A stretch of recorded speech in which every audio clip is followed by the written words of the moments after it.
Vehicles అక్కడ ఆపి మన టికెట్ అయితే తీసుకోవాలి. టికెట్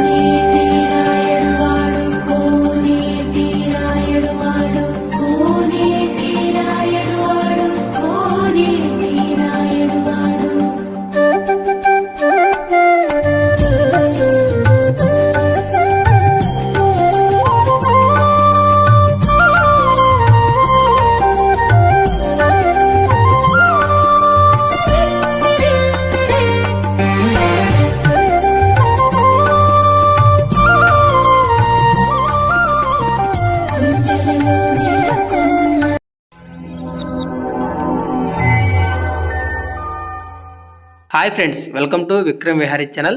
ఫ్రెండ్స్, ఇప్పుడు మనం ప్రజెంట్ అయితే అన్నవరం అయితే వచ్చాము. అన్నవరం వచ్చేసరికి కాకినాడ జిల్లా, కాకినాడ నుంచి ఒక 40-50 కిలోమీటర్ల దూరంలో అయితే ఉంది. అన్నవరం శ్రీ సత్యనారాయణ స్వామి టెంపుల్ అంటే చాలా ఫేమస్.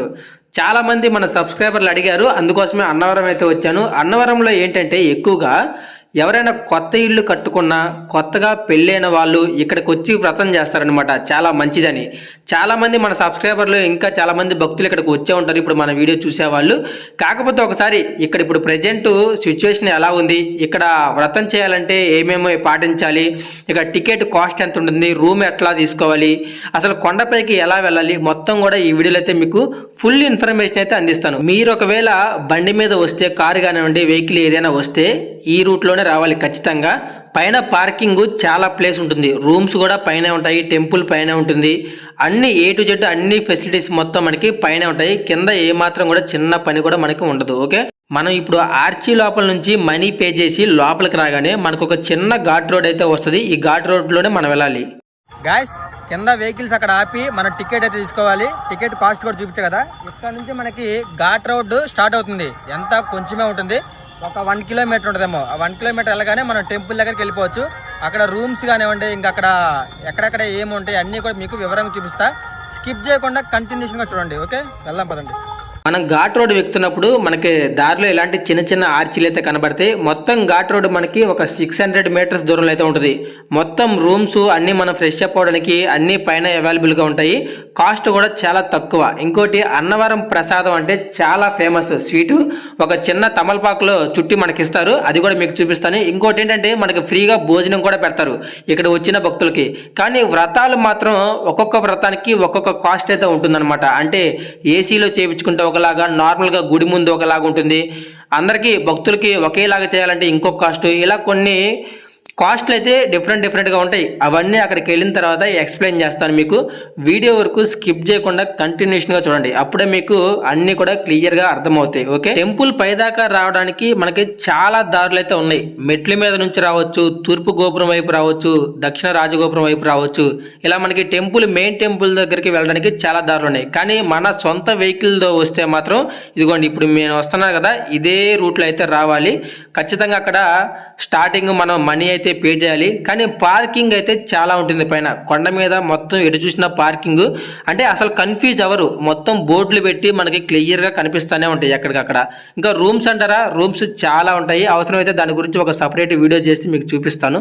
ఇప్పుడు మీరు చూస్తున్నారు కదా, రైట్ సైడ్ మొత్తం పార్కింగ్ అని, వెహికల్ ఎక్కడైతే పార్క్ చేసుకోండి. ఎందుకంటే ఇదిగోండి, మీరు ఇప్పుడు చూస్తున్నారు కదా ఎదురుగా, అవన్నీ కూడా బిల్డింగ్స్, కొంచెం కాస్ట్లీ బిల్డింగ్స్ అవన్నీ కూడా, అంటే రూమ్స్ అనమాట. ఇంకొకటి, ఒక మిడిల్ క్లాస్కి ఒక 300-500 లోపల రూమ్స్ కావాలంటే ఇంకొంచెం ముందుకైతే వెళ్ళాలి. ఇప్పుడు మీరు చూస్తున్న రూమ్స్ లెఫ్ట్ సైడ్లో, రైట్ సైడ్లో ఏంటంటే ఇవి కొంచెం కాస్ట్ ఎక్కువ. 1500 నుంచి 2000 దాకా ఉంటాయి ఏసీ రూమ్స్ అన్నీ కూడా. ఇది అందుకే ఇక్కడ అన్నీ కూడా కార్లే పార్క్ చేస్తున్నాయి, చూసారా, అన్ని కార్లే ఉన్నాయి. కానీ నార్మల్ పీపుల్స్కి, భక్తులకి, ఇక్కడ వచ్చిన వాళ్ళకి కొంచెం ముందుకెళ్తే అవి రూమ్స్ విడిగా ఉంటాయి అనమాట. అంటే ఎట్లాగంటే హాస్టల్ టైప్లో, ఒక స్కూల్లో హాస్టల్లో ఉంటుంది, అక్కడే మొత్తం రూమ్స్ అయితే అవైలబుల్గా ఉంటాయి. ఒక గుర్తుపెట్టుకోండి.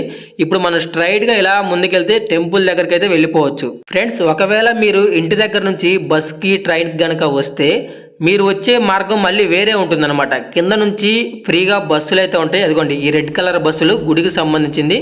ఈ బస్సులు రావడానికి ఇంకొక దారి, ఇదిగో చూస్తున్నారు కదా, ఆటోలు కూడా ఇక్కడ దాకా వస్తాయి. కింద నుంచి ఆటోలు ఉంటాయి, బస్సులు ఉంటాయి. ఆటోలకి అయితే ఛార్జెస్ ఎక్కువగా తీసుకుంటారు.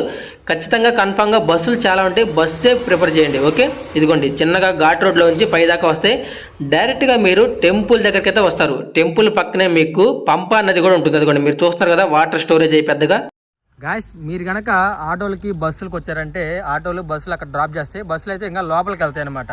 సో అక్కడ నుంచి మీరు ఇటువైపు వస్తే టెంపుల్ దగ్గరికి, మెయిన్ టెంపుల్ దగ్గరికి వెళ్ళిపోవచ్చు. టెంపుల్ దగ్గరికి వెళ్తున్నప్పుడు ఇదిగోండి వచ్చేది ఒక రూట్ ఉంటుంది, వెళ్ళడానికి కిందకి వెళ్ళడానికి ఇంకో రూట్ ఉంటుంది. వెహికల్స్ అన్నీ కిందకి వెళ్తాయి. మీరు దూరంగా చూస్తున్న నది పంప నది, చాలా పెద్ద డ్యాము. స్వామివారిని ఊరేగింపుకి ఆ వాటర్ దగ్గరికి తీసుకెళ్తారు. తర్వాత మీకు టెంపుల్ దగ్గరికి ఇదిగోండి స్ట్రైట్గా టెంపుల్ దగ్గరికి అయితే వెళ్ళిపోవచ్చు. చాలా మంది భక్తులు అడిగేది ఏంటంటే వ్రతం చేయించుకోవడానికి ఎంత ఖర్చు అవుతుంది, ఎంత టైం పడుతుంది, ముఖ్యంగా ఈ రెండే అడుగుతారు. టైం వచ్చేసరికి 1.5 hours నుంచి 2 hours దాకా పడుతుంది. వ్రతం ఏ వ్రతమైనా 2 hours లోపలనే కంప్లీట్ అయిపోతుంది. టికెట్ వచ్చేసరికి 300 నుంచి స్టార్ట్ అవుతాయి. 300 నుంచి 2000, 3000, 5000 దాకా ఉన్నాయి. సో ఇంకా అది మీ ఇష్టం. అంటే అందరికీ కలిపి ఒక చోట చేస్తారు. ఇంకోటి గుడి ముందు చేయించుకుంటే ఒకటి, ధ్వజస్తంభం కాడ చేయించుకుంటే ఒకటి, అలాగా. ఇదిగోండి ఇక్కడ చూడండి వ్రతంలో దర్శనం టికెట్ కౌంటర్ మొత్తం అన్ని 300, 200, 1000, 1500, 2000, ఇంకా 5000 కూడా ఉంటాయి. మీరు అడిగితే స్పెషల్గా కూడా చేస్తారు కూర్చోబెట్టి, అన్ని ఉంటాయి. మామూలుగా అందరితో పాటు భక్తులతో పాటు చేయించుకోవాలనుకుంటే చాలా సింపుల్, ఒక 300 నుంచి 500 అవుతాయి అంతే మొత్తం కలిపి టోటల్గా. ఓకే, టికెట్ తీసుకున్న తర్వాత టెంపుల్కి లెఫ్ట్ సైడ్లో మీకు ఆ లగేజీలు, చెప్పులు, సెల్ ఫోన్లు పెట్టుకోవడానికి కౌంటర్లు అయితే ఉంటాయి. మొత్తం కూడా మీరు తెచ్చుకున్న వస్తువులు మొత్తం కూడా ఇక్కడ పెట్టుకోండి. ఒకవేళ రూమ్ తీసుకుంటే రూమ్లో పెట్టుకొని లాక్ చేసుకోవచ్చు. రూమ్ లేకపోతే అన్ని ఇక్కడే పెట్టుకొని టెంపుల్ లోపలికి అయితే వెళ్ళండి. ఫ్రెండ్స్, వ్రతానికి సంబంధించిన అన్ని వస్తువులు మీకు ఇక్కడ షాప్లోనే దొరుకుతాయి, అక్కడే తీసుకోండి. పక్కనే మీకు కేశఖండనశాల తెలుసు కదా. ఎవరికైతే మొక్కుబడులు ఉంటాయో, ఎవరైతే గుండు తీపించుకోవాలో వాళ్ళందరికీ గోపురానికి లెఫ్ట్ సైడ్లో ఇదిగోండి యారో మార్కేసి ఉంటుంది కిందకి. ఆడవారికి మగవారికి అందరికి అక్కడే. టికెట్ కౌంటర్ మీకు లెఫ్ట్ సైడ్లో ఉంటుంది. రైట్ సైడ్లో వచ్చేసరికి మీకు అదిగోండి కేశఖండనశాల మొత్తం అటువైపు అనమాట. సో వాటర్ ఫ్రెష్ అప్ అవ్వడానికి కింద వాటర్ కూడా వస్తాయి. మీకు ఘాట్ రోడ్ పక్కనే టెంపుల్కి లెఫ్ట్ సైడ్లో గోపురానికి. ఓకే, గుర్తుపెట్టుకోండి. టికెట్ తీసుకున్న తర్వాత దీని లోపలికి అయితే వెళ్ళాలి. ఇంకా లోపల మీరు చూసుకున్నట్టయితే చాలా మంది ఉంటారు భక్తులు. మొత్తం వచ్చిన వాళ్ళు, మొక్కుబళ్ళు చేయించుకునే వాళ్ళు, అదిగోండి ఆడవాళ్ళు మగవాళ్ళు అందరూ కూడా ఇక్కడే ఉంటారు. ఫ్రెష్ అప్ అవ్వడానికి కూడా మొత్తం ఇక్కడే ఉంది. ఓకే, గుర్తుపెట్టుకోండి. ఇది అయిపోయిన తర్వాత కంప్లీట్ అవ్వగానే మళ్ళీ పైకెక్కి ఆర్చి గోపురం లోపల నుంచి టెంపుల్ లోపలికైతే వెళ్ళాలి. మీకు కావాల్సిన పూజా సామాను మొత్తం తీసుకొని లోపలికి వెళ్ళాలి. గోపురం లోపల నుంచి ఇదిగోండి మీరు చూస్తున్నారు కదా, అందరూ వచ్చేది ఈ గోపురం లోపల నుంచే. ఇంకోటి మెట్ల మార్గం నుంచి టెంపుల్ లోపలికైతే వెళ్తారు. మెయిన్ భక్తులు ట్రైన్కి వచ్చినా, బస్కి వచ్చినా, సొంత వెహికల్తో వచ్చినా ఇటు నుంచే లోపలికైతే రావాలి.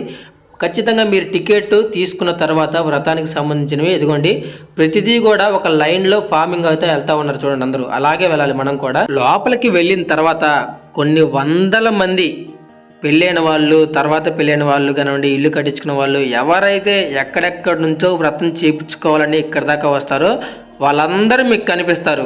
అసలు ఏమాత్రం భయపడాల్సిన పని లేదు. అక్కడ అయ్యగారు ఉంటారు. అయ్యగారు చెప్తానే ఉంటారు ప్రతిదీ తెలుగులోనే. మీరు అక్కడ చేస్తూ ఉంటారు. ఒకవేళ తెలియకపోతే పక్కన వాళ్ళని చూసి చేయొచ్చు. చాలా సింపుల్. ఓకే, ఇంకా అక్కడ నుంచి మనం బయటకు వచ్చిన తర్వాత అటు నుంచి లోపలికి వెళ్ళిన వాళ్ళు ఇటు నుంచి బయటకు అయితే వస్తారు. ఈ గోపురంలో నుంచి వ్రతం చేయించుకున్న వాళ్ళకైతే ఒక 2 hours లేటుగా వస్తారు. స్వామివారిని దర్శించుకొని వచ్చే వాళ్ళు ఒక 1/2 hourలోనే బయటకు వస్తారు. బయటికి రాగానే మనకి సత్యనారాయణ స్వామి వారికి సంబంధించిన పూలతో చూడండి ఎంత అద్భుతంగా చేశారో. పూలతో ఈ డిజైన్ మొత్తం కూడా ఏర్పాటు చేశారు. చాలా బాగుంది. ఇంక ఇక్కడ వచ్చిన వాళ్ళందరూ కూడా ఇక్కడే నుంచొని ఫొటోస్ దిగడం, వీడియోలు తీసుకోవడం చేస్తారు. ఇంకా ఆల్మోస్ట్ బయటకు వచ్చేసినట్టే ఇంకా. ఓకే, పక్కనే మనకి గోశాల అయితే ఉంటుంది. చెప్పే కదా, నేను ఎక్కడికి వెళ్ళినా కానీ గోశాల అయితే ఖచ్చితంగా విజిట్ చేస్తాను. ఇక్కడ గోశాలకి కొంచెం ఫుడ్ అయితే తీసుకుంటాను వాటికి పెట్టడానికి. ఇంకా మన వంతు కొంచెం సాయం కూడా అందిస్తాము గోశాలకి ఎక్కడున్నా. ఇక్కడ చూడండి పచ్చగడ్డి మామూలుగా దానా ఊరికి ఇస్తారు. మన చేతికి డబ్బులు ఇస్తే జస్ట్ కొంచెమే తినిపించడానికి అనమాట. మిగతాది ఆ డబ్బులతో వాళ్ళు తర్వాత ఫుడ్ తెప్పించి మన ఖాతాలో వాటికి పెడతారనమాట. అంటే వాటికి మనం ఒకరోజు ఫుడ్ పెట్టినట్టు లెక్క వస్తుంది. మరి కొంచెమే ఉంది. నేను కనీసం లాస్ట్ టైం ద్వారకా తిరుమల వెళ్ళినప్పుడు కొంచెం ఒక బౌల్ అనే ఇచ్చారు. కనీసం ఇక్కడ అట్లా కూడా లేదు. ఒక చిన్న పిరికెడు ఒక చిన్న కప్పులో పెట్టి అది ఇస్తున్నారు. అసలు అది ఒక పక్కకు కూడా రాదు. కొంచెం అన్నా మన కళ్ళ ముందు తినిపిస్తే ఆ ఆనందం కొంచెం వేరే ఉంటుంది. సరే ఏదో ఒకటిలేండి, ఇంకా దేవుడికే తెలియాలి అంతా. ఇదిగోండి కొంచెం అయితే చేతికి ఇచ్చారు కదా, ఒక ఆవుకే వచ్చింది. ఇంకా చాలా ఆవులు అలాగే ఉన్నాయి. నాకు చాలా బాధేసింది. ఇంకొంచెం తీసుకుంటారంటే మనం డబ్బులు ముందుగానే పెట్టేసాం వాళ్ళకి. గాయస్ ఫుడ్ తీసుకొని వెళ్ళి దాని నోటి దగ్గర అలా పెట్టానో లేదో అంతే, ఇంకా మొత్తం ఒక్కసారిగా నోట్లో వేసేసుకుంది. జస్ట్ తినిపించిందా కూడా ఆగలేదు, అంత ఆకలితో అయితే ఉన్నాయి ఆవులు మొత్తం కూడా. ఇదిగోండి ఒకసారి చుట్టూ అయితే ఆవుల్ని చూసొద్దాం.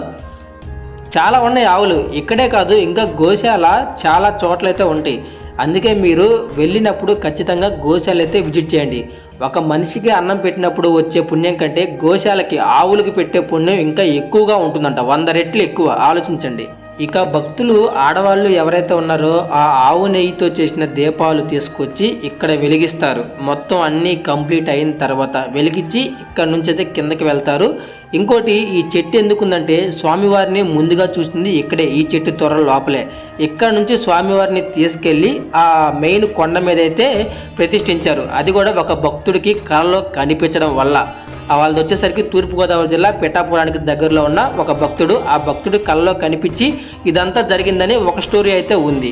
ఇంకో స్టోరీ వచ్చేసరికి మేరు పర్వతం ఆయన భార్య మేనక ఇద్దరు కలిసి శ్రీ మహావిష్ణువుకి తపస్సు చేశారంట పిల్లల కోసం. అప్పుడు శ్రీ మహావిష్ణువు ప్రత్యక్షమయ్యి ఇద్దరు కొడుకుల్ని ప్రసాదించింది. ఆ కొడుకుల పేర్లు వచ్చేసరికి ఒకళ్ళేమో భద్రుడు, ఇంకొకరు వచ్చేసరికి రత్నకుడు. ఇద్దరు పర్వతాలే.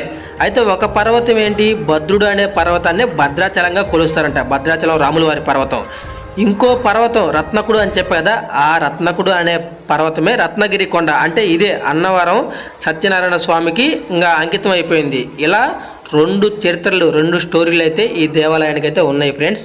టెంపుల్ బయటికి రాగానే మీకు చాలా ప్లేసు, ఖాళీ స్థలం చాలా అయితే కనిపిస్తుంది అనమాట.